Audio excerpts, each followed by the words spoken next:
Assalamualaikum warahmatullahi wabarakatuh semuanya. Waalaikumsalam warahmatullahi wabarakatuh. Gimana pada sehat semua? Sehat. Oke, sebelum kita mulai pelajaran hari ini, kita berdoa dulu ya sesuai keyakinan dan agama kita masing-masing. Silahkan Anita pimpin doa.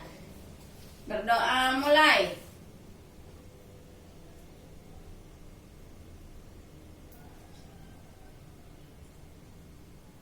Selesai. Oke, sebelum kita mulai pelajaran hari ini, kita absen dulu ya. Siti Holila Hadir. Anita Hadir. Oke, jadi hadir semua ya hari ini, alhamdulillah. Walaupun siang-siang gini tapi masih pada semangat ya, insya Allah ya. Ya Bu. Oke, hari ini kita akan belajar tentang apa? Ada yang tahu atau udah pernah baca sebelumnya? Belajar apa coba? Ada yang tahu? Redox. Ya betul, redox ya. Jadi hari ini kita akan membahas tentang Redox. redox. Tadi Lila jawab tuh redox. Kira-kira tahu gak artinya apa redox? Tidak Bu. Belum tahu? Belum. Oke, jadi redox ini sebenarnya itu adalah singkatan dari reduksi dan oksidasi. Masih bingung juga ya tentang reduksi sama oksidasi? Kira-kira ada yang udah ngerti belum? Belum. Oh belum, ya udah. Tapi sebelum ini 2 minggu yang lalu kalian sudah belajar kan tentang sistem keperiodikan unsur, tentang tabel periodik. Pasti pada inget? Masih Bu. Nah, jadi kita minggu kemarin kan belajar tentang sistem periodik ya. Dari tabel periodik dari golongan apa? 1A sampai 8A, sama golongan B sama golongan transisi juga kan? Iya, Masih ingat kan? Masih. Masih. Nah, yang kalian pelajari di sistem keperiodikan unsur ini bakal digunakan untuk mempelajari redox. Nah, sebelum kita mulai mempelajari tentang redox, kalian tahu gak sih redox itu dalam kehidupan sehari-hari itu kayak gimana? Nah, coba lihat di meja kalian masing-masing ya, Ibu udah sediain bahan-bahannya. Jadi pertama itu ada ini dulu, apa nih? Paku. Jadi ini adalah paku yang berkarat. Kenapa paku bisa berkarat coba? Anita atau gak Anita kenapa berkarat? Enggak tahu Bu. Nah sekarang Lila gimana? Tidak tahu Bu. Jadi paku yang berkarat ini adalah proses dari reaksi redox. Karena paku kan terbuat dari besi nih. Jadi Ya. besinya ini berinteraksi dengan oksigen. Karena dia terlalu lama di udara terlalu lama ada di udara terbuka, jadinya dia berinteraksi dengan oksigen sehingga berkarat seperti ini. Nah kalau misalnya nih Anita nih, kita punya pagar nih di rumah, biar nggak cepet karatan kita apain?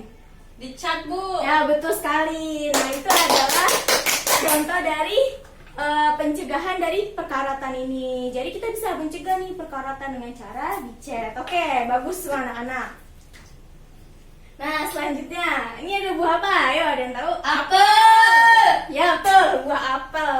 Nah, tapi ada yang beda nih dari buah apel ini. Kan kalau kita buka apel yang baru masih utuh, pasti dagingnya tuh putih bersih gitu kan? Ya. Sedangkan Bu. apel ini udah kenapa nih? Coklat. Coklat. Kenapa kira-kira? Lila tahu gak kenapa?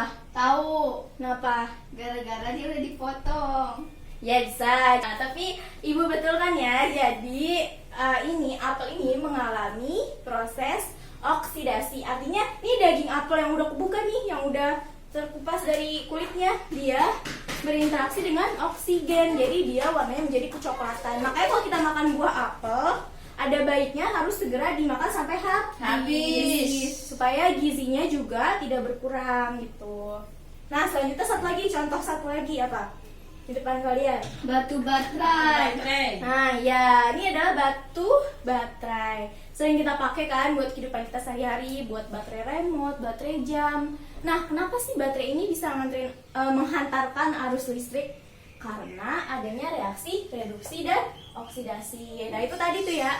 Jadi kalian harus tahu gitu apa manfaat dari belajar reaksi reduksi dan oksidasi. Jadi dengan mengetahui contoh-contoh seperti ini, kalian jadi tahu dan menjadi lebih antusias untuk mempelajari kimia ini.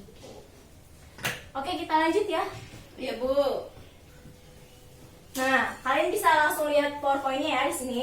Jadi kompetensi kita yang harus dibahas dan kalian kuasai itu ada 4. Yang pertama itu ada pengertian reaksi reduksi dan oksidasi. Kemudian yang kedua itu adalah bilangan oksidasi. Jadi kita sama-sama belajar tentang apa sih bilangan oksidasi. Nah, yang ketiga itu tentang reduktor dan oksidator. Nah, sedangkan yang keempat adalah penyetaraan reaksi reduksi dan oksidasi gitu. Jadi mungkin awal kayak kedengaran rumit gitu, tapi padahal pembelajaran ini bakal sangat seru gitu. Terus apa aja sih yang kita lakuin selama pembelajaran ini? Jadi kita nggak cuma ibu aja nih yang ngomong di depan, tapi kalian juga bakal ngomong gitu ya. Dengan cara apa? Nanti kita akan adakan diskusi kelompok ya. Oke, seru kan? Ada diskusi kelompok. Terus akan ada percobaan sederhana yang bisa kalian praktekkan dengan bahan-bahan dan alat-alat yang mudah. Nanti ibu sediakan di pertemuan terakhir ya. Oke, daripada berlama-lama lagi, kan tadi udah catat kan materi apa aja yang harus dibahas. Oke, kita langsung bahas tentang nih PPT-nya. Apa sih reaksi reduksi dan oksidasi? Oke, kita bahas ya.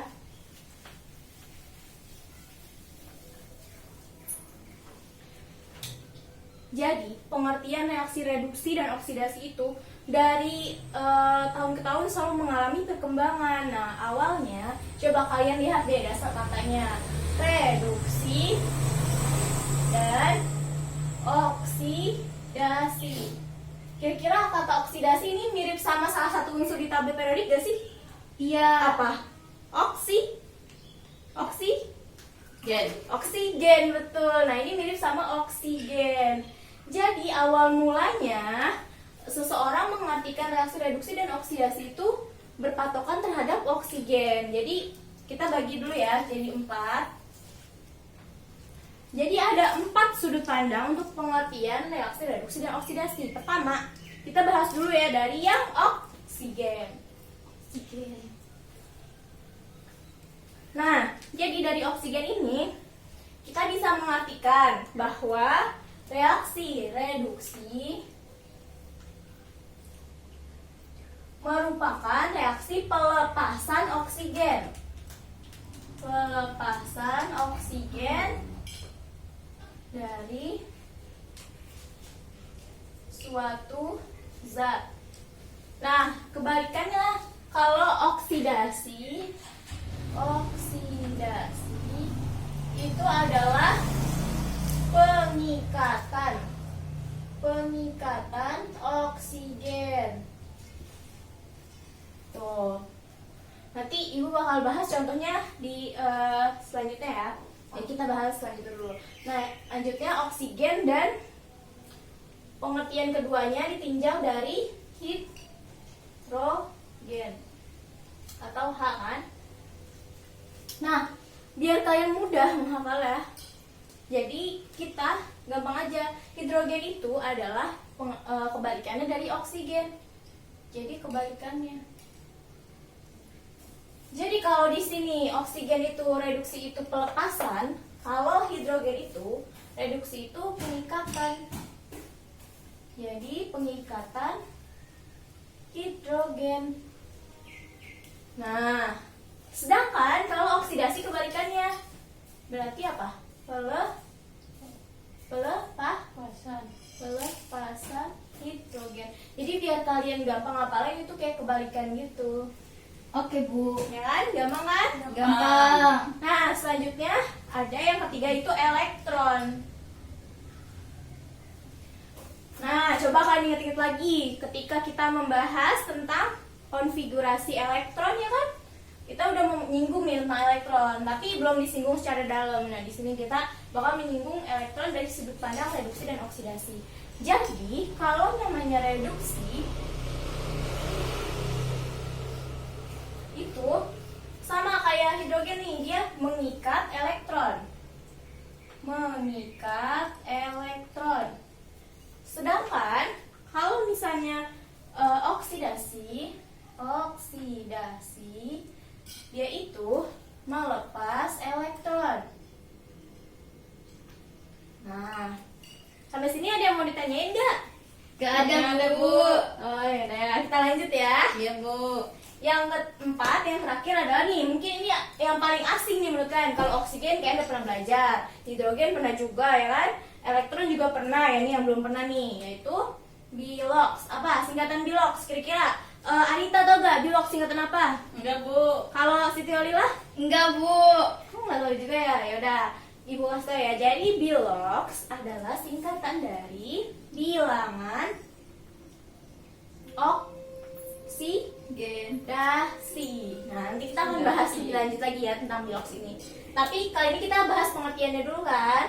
Jadi kalau bilox dalam reduksi itu artinya adanya penurunan bilox. Sedangkan kalau dalam oksidasi adanya kenaikan bilox. Nah, sampai sini ya. Ini tentang pengertian reduksi dan oksidasi dari 4 tinjauan, yaitu oksigen, hidrogen, elektron, dan bilox. Nah, kalian boleh catat dulu ya, sambil nanti setelah ini nanti Ibu akan bikin contohnya, oke? Silahkan dicatat dulu ya. Iya, Bu. Iya, Bu.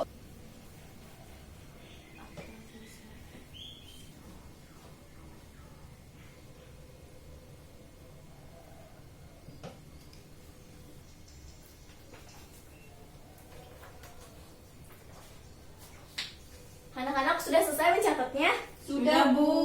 Oke, kita lanjut ya. Perhatikan lagi ya lubang tulis saya.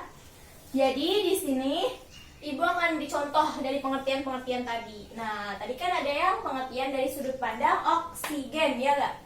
Iya, Bu.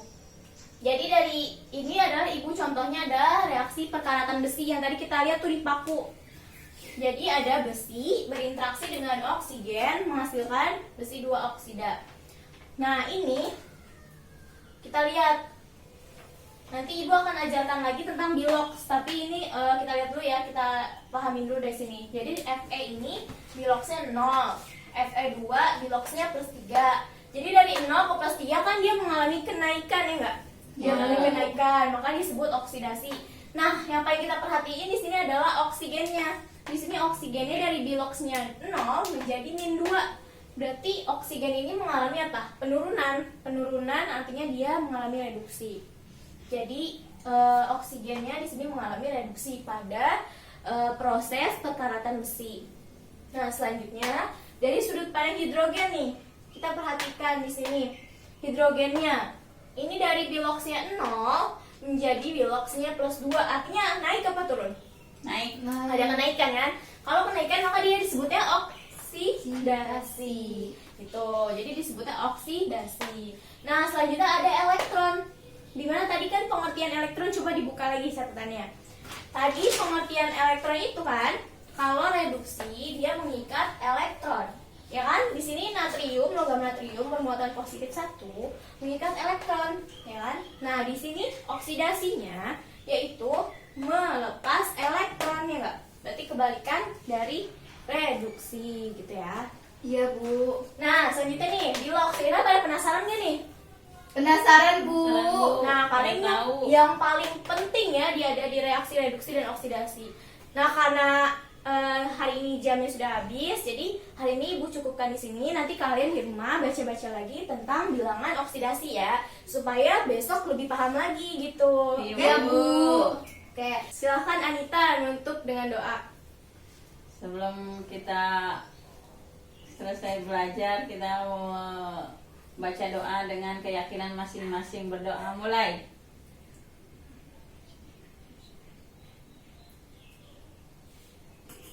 Selesai. Nah, semoga pelajaran hari ini bisa bermanfaat ya. Amin. Tetap semangat dan jangan lupa soal tugasnya tadi ya. Oke, Bu. Ibu pamit dulu ya. Assalamualaikum.